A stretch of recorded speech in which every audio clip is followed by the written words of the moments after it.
পড়ছি আমরা?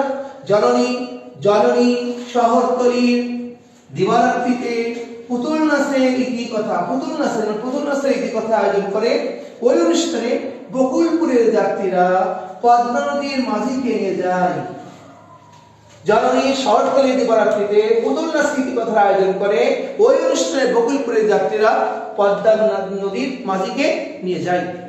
একটু খেয়াল করি, জননী তার প্রথম প্রকাশিত উপন্যাস, এটা মনস্তাত্ত্বিক উপন্যাস, শহরতলি উপন্যাস।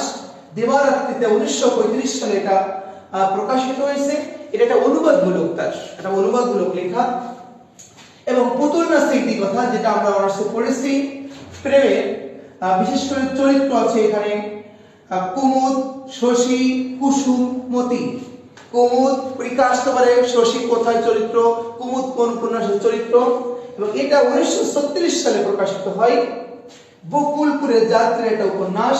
পদ্মা নদীর মাঝি, যা আমরা এইচএসসি তে পড়েছি, কুবের, কপিলা, মালা, হোসেন মিয়া। এবং আমরা একটু খেয়াল করি, এই যে মানিক বন্দ্যোপাধ্যায়ের এই একমাত্র পদ্মা নদীর মাঝি উপন্যাসটাই হচ্ছে বিভিন্ন ভাষায় অনুদিত। তাহলে আমরা চলো একবার একটু সবাই একটু খেয়াল করি। জননী শহরতলির দিবারাত্রিতে পুতুল